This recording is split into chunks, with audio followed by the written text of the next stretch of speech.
Welcome everyone, Costin here with a discussion on Total War Warhammer 3 Immortal Empires. And what I want to talk about here is AI cheating and how it's kinda ruined the flow of the game. Now, to be certain, Creative Assembly for many years has been giving the AI various cheats. I actually do appreciate greatly the fact that in Warhammer 3 they've toned them down. But the problem that created, and one of the chief complaints that existed in Immortal Empires, is that the AI was too weak. So what did Creative Assembly do to fix that, quote unquote? Well, they upped the bonuses, changed some building priorities and so on, but they gave the AI significant benefits. This did have the effect that they were looking for, in the sense that they made campaigns harder, but only for the early game. And the problem is, they didn't quite make campaigns harder on Legendary in the way they intended to, and they've created a gameplay loop that already existed. They created a gameplay loop where if you're playing any race, any faction, your best bet on winning your campaign quickly, and winning your campaign and growing your settlements fast, and getting access to units quickly, which is fun. Getting access to high-tier units, getting access to heroes, and things like artillery, etc., is very fun in a campaign. Sure, it's not an efficient way of using resources, I've talked about that in a previous video, but you can't deny that running around with steam tanks is a freaking fun thing. It is. But the problem is, in order to do that, we need gold. And we also have to hurry up and wait because of the population surplus system. Well, already that's an issue because you do have campaigns that are decided in the first 30 turns. The hardest and most interesting portion of a campaign is early on. But then you have all these systems, all the research, all the units that you could use, all the recruitment that you could use being higher tier. Now, I think Creative Assembly could improve that situation with campaign customization. Keep the default for new players so that they can learn the ropes, and I do think it is important, but for the sake of replayability, for the sake of improving campaigns for people who have played the series for a long time, they could really help out by allowing us to build stuff faster, giving us access to research faster, or maybe starting every faction with everything research. That would be a hell of a campaign, wouldn't it? I mean, there are mods that do like you can try and use it with console command, but what I'm specifically talking about is giving every faction in the game every bit of research unlocked instantly from turn 1. I think that would be a hell of a campaign, and balanced to be sure, but it's not like the game is balanced right now. But here's the problem. Already, before the changes that Creative Assembly made to the AI, we already had the situation where the best way to play the campaign was not to build up your economy and build structures that give you 500 income for 225,000. This means this structure by default, beyond the construction time, takes 5 turns to pay for itself. 5 turns is a lot when the game is decided within the first 30 turns. But let me just go over something. I'm going to use the movement command over here for Karl Franz from console commands, just so I can move him. And then I'm going to use the teleporter command over here. And if we go to Middenheim, which Kazrak did take in this campaign, we don't gain any post-battle loot. We gain very, very little over here from sacking and looting the settlement, right? That's one thing, but that's a Beastman Hearthstone, that doesn't matter. But then we go right here to this settlement, again, tier 1 settlement, not an actual fortress. We go over here, we get 1,000, we sack it. Suddenly, we gain from one settlement, a tier 1 settlement, we gain more money than we could get from from the actual income. And this is as the Empire. The Empire doesn't have post-battle loot benefits, sacking and looting benefits. Let's teleport to the Brass Keep over here, right? I don't know if I cannot resolve that, but let's say we heal Karl to 100, give him more movement, right? set it to easy to improve the auto-resolve benefit. Okay. 4,000. 4,000 for looting and occupying. Sacking income, 8,000. This is a tier 3. This was a tier 3 settlement. You can see it's tier 2. When you sack a settlement, it reduces its tier by 1. 10,000. 15,000. In a single turn. From just one settlement. Granted, defeating that settlement would have been difficult, but this creates a gameplay loop. And this already existed before. Don't get me wrong, this already happened even before the AI cheats were boosted, but it's gotten worse from that perspective. We can talk about region trading, and we can talk about the abuse there as well. But the fact that the AI is cheating to such an extreme level, the fact that they're getting their settlements very fast, the fact that they don't have the same kind of trade-offs, that's fair enough, right? The AI is not competent enough, and we do want interesting opponents to deal with. But when the gameplay loop has been created, where the best way to gain power, experience, is to go out there and do stuff and constantly raise, sack, and loot settlements as opposed to building your economy, then what do you care about your economy? It is a nice benefit in the long term, but you kind of start realizing that it's just not freaking worth the effort. Instead, what you want to do is abuse the AI, and there's so many different ways. Like, for instance, over here, I confederate Talabayim. They've lost a lot of territory. I've traded one region. They had 2 regions. I traded one region to Elspeth, though I had to trade Grunberg first. That's a bit annoying because, right, I think that there should be some allowances with regards to that because I should... Like, it's kind of ridiculous with region trading one way or another. I think that diplomacy, region trading, etc. is the best in the series in Warhammer 3.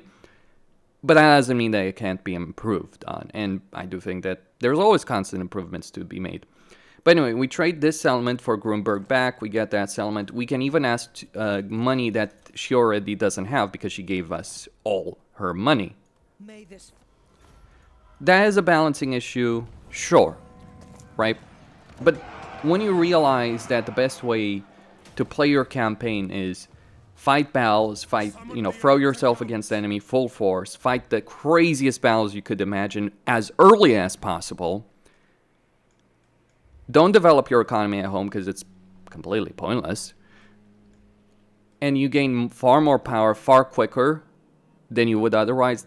That's breaking a lot of things. Because it means that regardless of the race you're playing as, we're all playing blood for the blood god over here. In fact, some races were better at playing Khorne than Khorne was before Khorne's rework. But now, Khorne is Khorne, right? And Khorne is really fun because Khorne embraces this playstyle. But other races, it's not fun. It's frustrating. Like, it's genuinely frustrating. And why is it so frustrating? Because you can either play it normally, quote-unquote. You'll still gain post-battle loot. You'll still sack settlements. You'll still do that.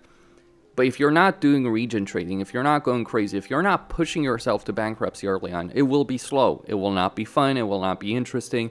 And even then, you will realize that in order to win the campaign, it's not to recruit an army like this. This is a luxury army. Like, people talk to me about Doomstacks. No, Doomstacks are not worth it. Like, this is a luxury army that I afforded because I did abuse certain things. I didn't go crazy. If I had gone crazy, I would have had half the empire by this point. Well, okay, I'm exaggerating.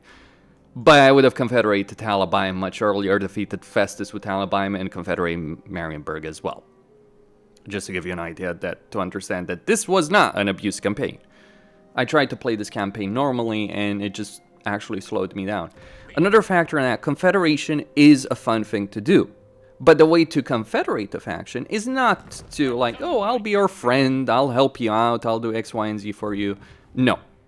Unless you're playing Karl Franz, the dwarves, cast dwarves, ogres, and it's kind of stupid with the ogres to some extent. I understand it, but it's like just showing up to someone and beating them up. Yeah, okay. Still better system, but the regular confederation for diplomacy is utter rubbish because it incentivizes you as the player to not help out these factions, but to try and kind of screw them over, but not too much. Not so much that they start losing critical territories like Marienburg itself, but good enough that they're liable for confederation, like you being stronger than them being in a weak position, them being at war with multiple factions, so on and so forth. By turn 9 or so, or even faster, turn 6, you can confederate Marienburg as Karl Franz. And that gives you a lot of fun units, because you can get, knights, you can get cavalry, you can get the proper army. You can use the AI's cheats to make your campaign more fun. But it is a tedious process, because when you're starting the campaign, it's like, oh, okay, which declarations of war can I go for in order to get more money? Which regions can I trade to X faction in order to abuse them?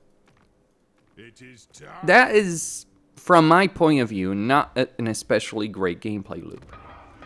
And if you want to see how ridiculous this is, let me just take, let's say we take let's go with Barak Var itself. It's only a tier 1 settlement, right? We take Barak Var, tier 1. Keep in mind, damage, a bit damage. We sell this to Scrag. How much is he willing to offer us? 15,000. You might understand why it's bullshit to build your economy when you can go up to Mr. Meat Boy over here and get 15,000 gold for a tier 1 shit tier settlement that has nothing of value to him or to you. I'm sorry for that I'm exaggerating, but this is bananas. I'm sorry. It's like, what? And the only reason I could get a military alliance and become best buddies with this guy. Sure, it would cost me an arm and a leg, and obviously I wouldn't gain Barak Var naturally, but holy crap, man. That's insane. That's ridiculous. This is why the AI is so crazy. This is why you do this. Like, I admit, what? That was my reaction over there. It's like, what? What Dyson sphere does Scrag have over here that he has 15,000 gold? Jeez, and he may have more. Actually, he does have fucking more. He had 20k gold by turn 16, and he's losing. Sweet lord, that's something. That is freaking something. Let me think about it. Like, jeez. Oh, we can go even further. Let's say we trade this region. Let's say we take this region. Just... Again, I know I'm cheating here, but I'm just pointing out the absurdity. The complete insane absurdity of all of this. We go to Gorbad, we trade a region, he hates us. Maybe factions that hate you should not be willing to do this, but he gives you 10,000 freaking gold. So let me just tell you this as bluntly as possible. This was already the case before CA buffed the AI to an extreme level, but it's absolutely bananas right now. Like, a tier 1 settlement or a tier 2 with a barracks in it. I don't know what to tell you. That's the problem.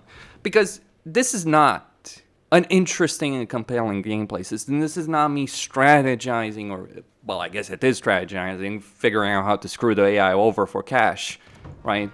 But this is not me building an economy, worrying about things like control or proper unit diversity or proper economic diversity or trade agreements, long-term trade agreements, or having good allies. No, it's screw everyone over, you get better. Maybe Total War is the most realistic game about war in general, because that's how life works these days. Don't try and be nice to other people and help them out. No, just screw everyone over for your own personal benefit. Jeez, that's not exactly a great thing, is it? It's absurd. And you can do this as any race. It's actually, even as Khorne, do you know what the best way to play as Khorne is? I'll show you. So welcome to my lovely campaign as Skarbrand. I'm at war with Volkmar and Manfred, but that's not really going to be an issue. Like, if you think Skarbrand's even going to break a sweat beating these guys up, I haven't played much of Skarbrand, I gotta tell you. But the best way to play Skarbrand is not to burn and pillage and destroy everything in your path. No, it's to be the master diplomat. I'm not joking. Like, I'm faction strength rank 9, but I have both Queek and Gorbad as my vassals. How did I get Queek and Gorbad as my vassals? Well, I used cultists to... Okay, so I used... For Queek, it was very simple. There was a point earlier in this campaign where Khorne was ascendant, so Khorne's Glare was upgraded, so I took more time with that. Occupied it, built a barracks over there, and got Queek as my vassal. For Gorbad, I sent a cultist all the way over here to Karazakarak, took Karazakarak, sold Karazakarak, and I got Gorbad. Next up, we're going to the Empire with the cultist. He's just got one turn, but once we get over here to Altdorf, it's gonna be a bad day to be Karl Franz. But while this is absolutely absurd, it actually works really well for Khorne. It's thematic in some ways, like just show up, kill everything. What's not thematic is that it's actually very beneficial to get vassals and allies. Maybe Khorne shouldn't be able to get diplomatic vassalization. I'm just saying Khorne is not exactly that kind of guy. I mean, it's weird that Karl Franz, the master diplomat, doesn't have diplomatic vassalization, but Skarbrand does? I'm sorry, what? I mean, maybe it should be limited to Chaos factions. I mean, that makes sense with Skaven, right? Because Skaven are Chaos, but not the Greenskins. But anyone? That's, like, I think vassalization could be improved in that respect.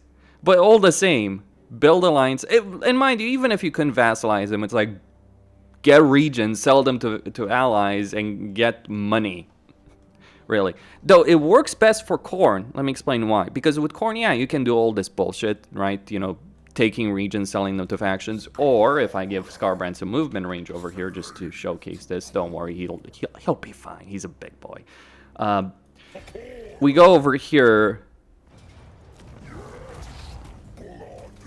Right, we get a lot of money just by fighting regular battles. Far more so, like with Skarbrand, you don't build structure, so you don't have that nonsense of like building structure. The only dilemma you have: do I sack a settlement or do I just burn it to the ground for Khorne?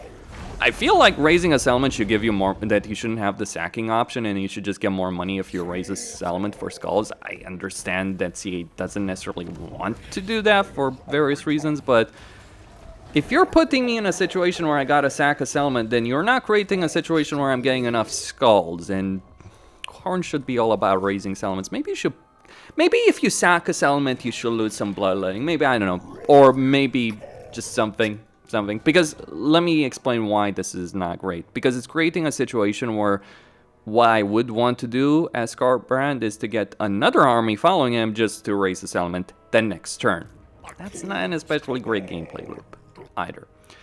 But here's why it's great. Like, you look at Skarbrand's campaign over here, where I didn't go completely bananas on cheesing the eye. Like, I got some money from Queek and Gorbad, sure, but the most money I just literally got by playing this campaign normally, right? Without going crazy. I just raised looted settlements. It works because, of course, Khorne is built around the idea of taking advantage of raising and looting settlements, but you can see over here, I've got a tier 3 settlement.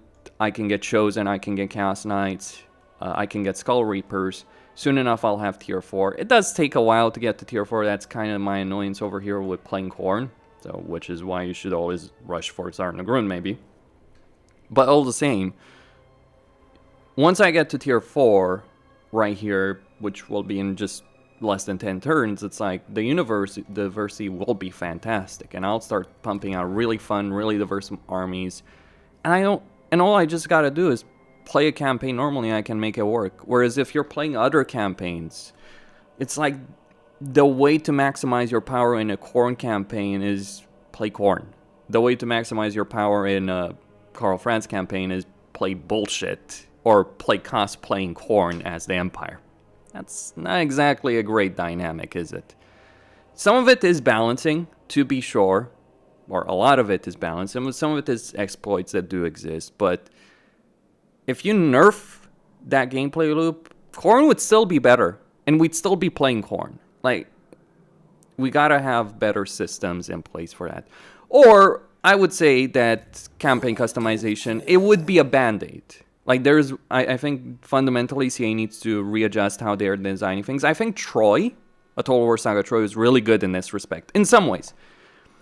Because in Troy, while this didn't apply in all campaigns, but in Troy, you could have campaigns that had a lot of resources very quickly. And with those resources, you didn't need to abuse region drain. You could, but you didn't need to. It depended on the campaign. Because you had so many resources, you could build up naturally to various things, and you actually ended up with more resources than the AI. You could beat up the AI in terms of that. But that doesn't mean you had unlimited resources. You had choices to make with those resources. So I think that was a more interesting way. Pharaoh went the other way. Pharaoh limited your resources very quickly. Your starting resources, the resources you could gain from economy. Because the way you gained resources from Troy is that you had all those economic buildings that if you built things properly, like yes, you did have to do some cheesing in the first few turns to get lumber in certain campaigns, or you could play Aeneas, who didn't care, seriously, or Sarpedon. But once you got once you spent a couple of turns, just got the economy up and running, you would have tons of resources, and you had different decisions and dilemmas on what to do them. Do I get a lot of armies? Do I build up my provinces very quickly? And it actually was fairly compelling from that point of view. And I would say, like, yeah, Chaos Dwarves are not quite there to what was possible very well in a Total War Saga Troy. Don't get me wrong, Troy had a lot of issues. The battles in particular were a misery. But it did have that system where instead of just looting and burning and pillaging and abusing the AI, which you could do, but you could also build up an economy and be incentivized to build up an economy properly, to diversify the economy, to care about things. Maybe one of the problems is the lack of resource system. Fair enough. But it's not just that. It's also the way, the playstyle that's incentivized because of AI cheats, difficulty curve, etc. Questine signing out. Stay tuned for more. Don't forget to subscribe, like, and enable notifications.